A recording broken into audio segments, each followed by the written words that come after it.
बोलिए दुर्गा माता की जय। प्रिय भक्तों, नवरात्रि का 9वां दिन जो अंतिम दिन है वो माता सिद्धिदात्री के नाम होता है। सभी प्रकार की सिद्धियों को देने वाली माता की उपासना, अनुष्ठान, आराधन, पूजा अर्चना और व्रत किया जाता है और ये सभी का कल्याण करती है। तो बोलिए माता सिद्धिदात्री की जय। सिद्ध गंधर्व यक्षाधैर्य सुरेरम वैरपी सेव्यमाना सदा भूयात सिद्धिदा सिद्धिदायिनी। बोलिए माता सिद्धिदात्री की जय। मां दुर्गा की नवी शक्ति को सिद्धिदात्री कहते हैं। जैसा नाम से प्रकट है, ये सभी प्रकार की सिद्धियों को प्रदान करने वाली हैं। नव दुर्गाओं में मां सिद्धिदात्री अंतिम है। इनकी उपासना के बाद भक्तों की सभी मनोकामना पूर्ण हो जाती है। इस दिन शास्त्रीय विधि विधान और पूर्ण निष्ठा के साथ साधना करने वाले साधक को सभी सिद्धियों की प्राप्ति होती है। सृष्टि में कुछ भी उसके लिए अगम्य नहीं रह जाता है। ब्रह्मांड पर पूर्ण विजय प्राप्त करने की सामर्थ्य उसमें आ जाती है। मार्कंडेय पुराण के अनुसार अणिमा, महिमा, गरिमा, लघिमा, प्राप्ति, प्राकाम्य, ईशिवत्व और वशित्व, ये 8 सिद्धियां होती हैं। ब्रह्म वैवर्त पुराण के श्री कृष्ण जन्मखंड में यह संख्या 18 बताई गई है। इनके नाम इस प्रकार हैं: अणिमा, लघिमा, प्राप्ति, प्राकाम्य, महिमा, ईशित्व, वाशित्व, सर्वकामावसायिता, सर्वज्ञत्व, दूर श्रवण, परकाय प्रवेशन, वाक सिद्धि, कल्प वृक्षत्व, सृष्टि, संहार करण सामर्थ्य, अमृतत्व, सर्व न्यायकत्व, भावना और सिद्धि। मां सिद्धिदात्री भक्तों और साधकों को ये सभी सिद्धियां प्रदान करने में समर्थ है। देवी पुराण के अनुसार भगवान शिव ने इनकी कृपा से ही इन सिद्धियों को प्राप्त किया था।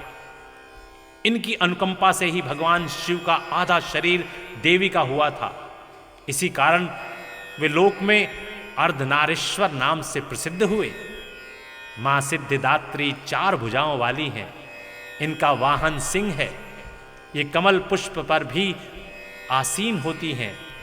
इनके दाहिनी तरफ के नीचे वाले हाथ में कमल पुष्प है।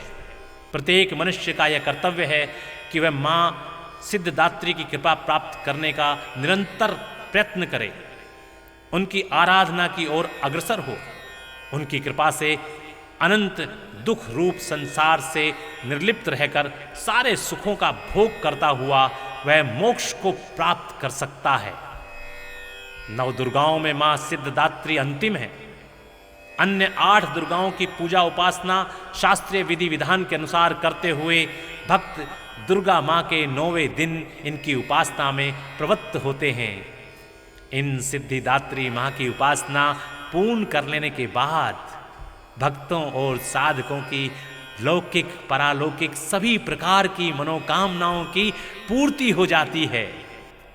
सिद्धिदात्री मां के कृपा पात्र भक्त के भीतर कोई ऐसी कामना शेष नहीं बची रहती है जिसे वह पूर्ण करना चाहता है। वह सभी सांसारिक इच्छाओं, आवश्यकताओं और स्पृहाओं से ऊपर उठकर मानसिक रूप से मां भगवती के दिव्य लोकों में विचरण करता हुआ उनके कृपा रस पीयूष का निरंतर पान करता हुआ विषय भोग शून्य हो जाता है। मां भगवती का परम सानिध्य ही उसका सर्वस्व हो जाता है। इस परम पद को पाने के बाद उसे अन्य किसी वस्तु की आवश्यकता नहीं रह जाती। मां के चरणों का यह सानिध्य प्राप्त करने के लिए हमें निरंतर नियमनिष्ठ रहकर उनकी उपासना करनी चाहिए। मां भगवती का स्मरण, ध्यान, पूजन हमें संसार की असारता का बोध कराते हुए वास्तविक परम शांतिदायक अमृत पद की ओर ले जाने वाला है। इनकी आराधना से जातक को अणिम, लघिमा, प्राप्ति, अकाम्य इत्यादि सभी प्रकार की सिद्धियां और निधियां प्राप्त होती हैं।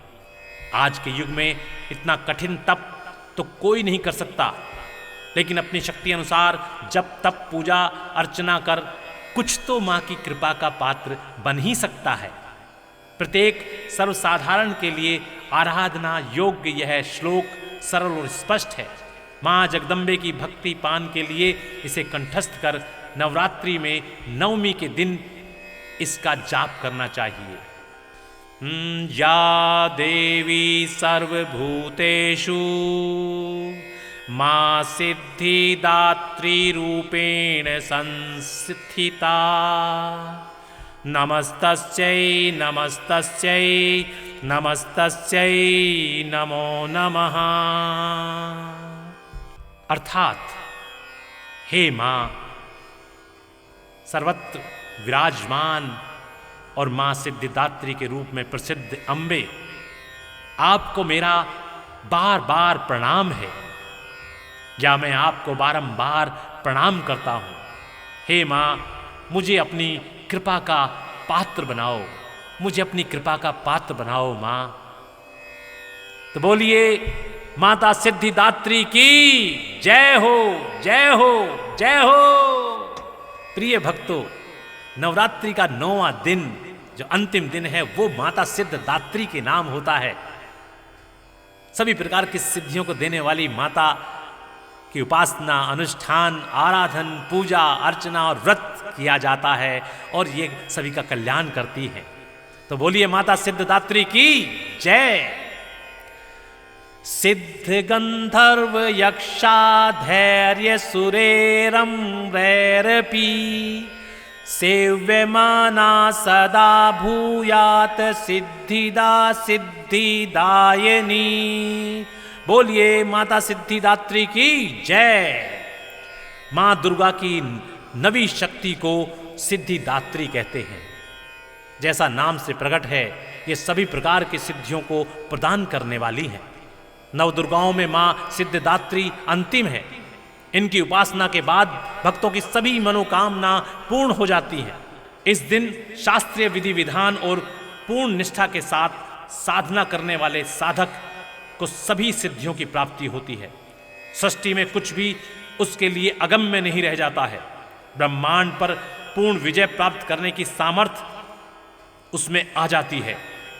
मार्कंडेय पुराण के अनुसार अणिमा, महिमा, गरिमा, लघिमा, प्राप्ति, प्राकाम्य, ईशिवत्व और वशित्व, ये 8 सिद्धियां होती हैं।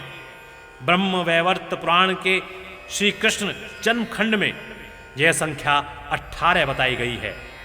इनके नाम इस प्रकार हैं: अणिमा, लघिमा, प्राप्ति, प्राकाम्य, महिमा, ईशित्व, वाशित्व, सर्वकामावसायिता, सर्वज्ञत्व, दूर श्रवण, परकाय प्रवेशन, वाक सिद्धि, कल्प वृक्षत्व, सृष्टि, संहार करण सामर्थ्य, अमृतत्व, सर्व न्यायकत्व, भावना और सिद्धि।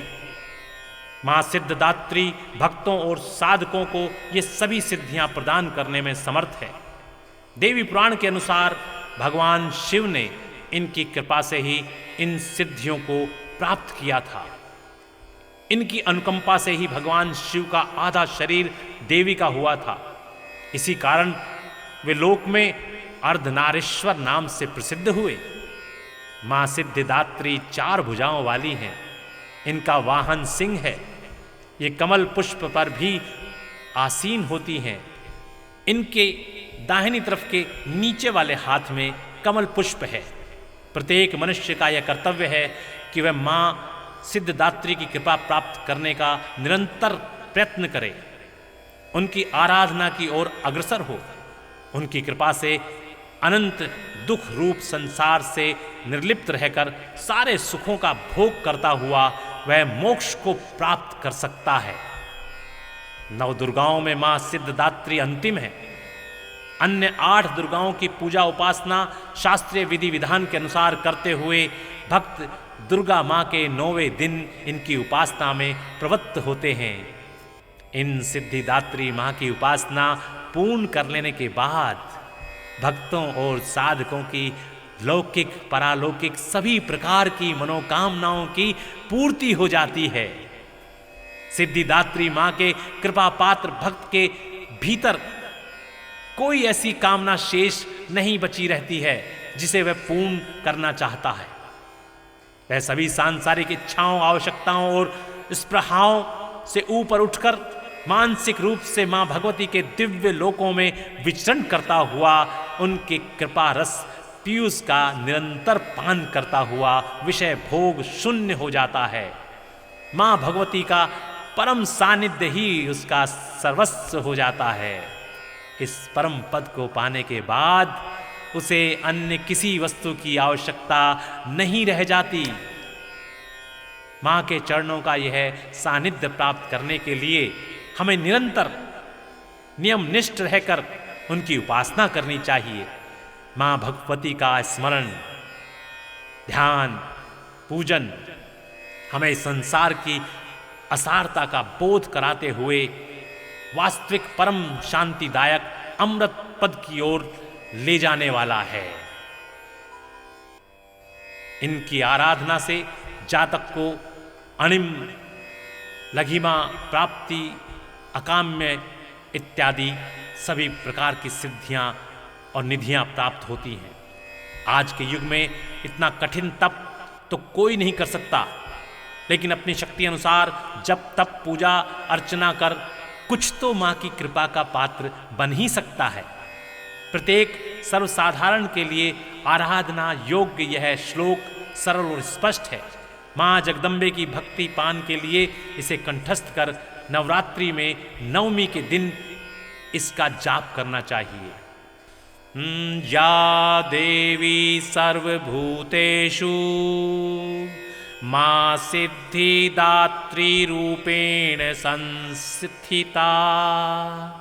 नमस्तस्यै नमस्तस्यै नमस्तस्यै नमो नमः। अर्थात हे मां, सर्वत्र विराजमान और मां सिद्धिदात्री के रूप में प्रसिद्ध अम्बे, आपको मेरा बार बार प्रणाम है, या मैं आपको बारंबार प्रणाम करता हूं। हे मां, मुझे अपनी कृपा का पात्र बनाओ, मुझे अपनी कृपा का पात्र बनाओ मां। तो बोलिए माता सिद्धिदात्री की जय हो, जय हो, जय हो।